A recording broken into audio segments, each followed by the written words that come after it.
Hey everybody, long time no see. Chad from, yes, Colorado Giants. We're going to do step 9 in the greenhouse build. We just talked about step 8, which was the footer boards as well as the wind bracing kit. So let's talk about step 9. It's going to be the end walls. So as a kid, in the late 80s, early 90s, of course I had an erector set. The Rimmel greenhouse is basically a large erector set. It's relatively straightforward and easy to put together because they have some directions that are fairly straightforward.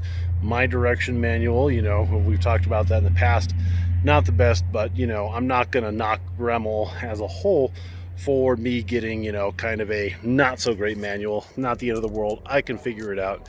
And my sales guys help me through the entire process without it. But the only thing that I'm not really confident on is carpentry. And the end walls are basically all carpentry. So I'm going to flip the camera around and we'll talk about that. So the biggest thing that I wanted with the end walls when I was talking to, ultimately, I talked to 3 different sets of carpenters, and I chose, his name's Alex with Lion's Den Construction. Really good guy. If you're in the Denver area, I would highly recommend him. Message me and I'd be happy to pass along his contact information.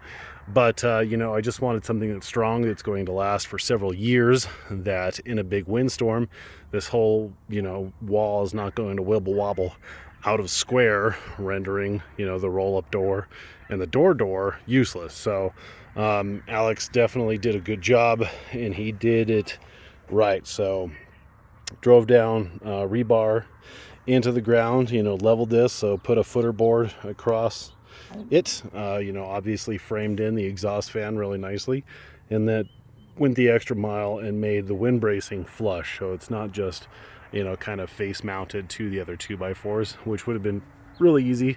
But I told him I wanted it to look nice, and he definitely did that.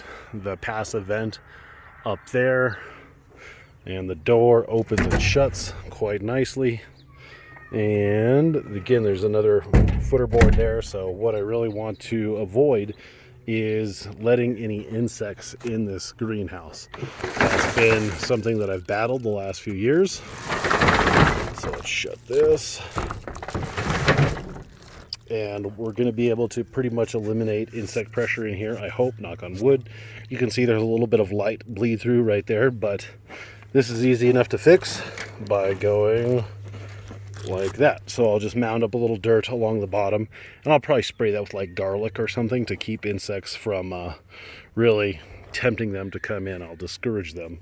So that's this side, and we'll go down here, and he mounted the door and he did all that. It looked great. The swamp cooler, the back end is much easier, was a much easier job. Initially, Ben, my basically father-in-law, asked, why do you have the roll-up door in the door on that side? Shouldn't there have been a door on the other side?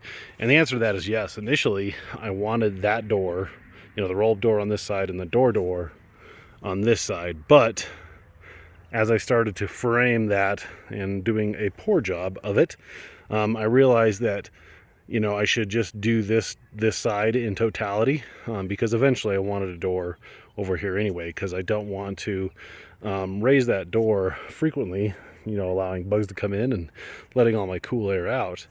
So I want to keep everything closed as tightly as possible. So if I ever want to add a second door, it would be easy enough to throw in a door right there, and add that framing into the framing as a whole. Plus, those doors are not cheap, so working on a very tight budget, did what we could with what we had. So the second wall is much simpler, more wind bracing to keep it sturdy, and it will get the job done. We're not going to go into much detail on the swamp cooler because that's its own video. I'll probably do that one once the swamp cooler is actually working. That is going to require some electrical, which probably I am 2 weeks away from having the time to do the electrical. So that is the framing of both the front and the back. That's step number 9. That one for me, because it was not, it was not basically a Erector set. You kind of had to improvise and have a good bit of carpentry skill to do it at a high level. I mean, sure, I could have dilly-dorked around and, kind of done it good enough. I mean, I did do this. I did all of these ones with the help of my brother-in-law Stuart. We did those, and then he just added the wind bracing in. So we did a good chunk of this wall, but I just have very little confidence in my own carpentry skills. So it was good to have the Lions Den guys come and finish that. We'll look at it from the other end. You can see that we did do the channel. So again, the frame, we had put the framing in to put the channel lock around this, because the plastic is not going to cover up this. Air needs to go through this. So that's why we built this frame.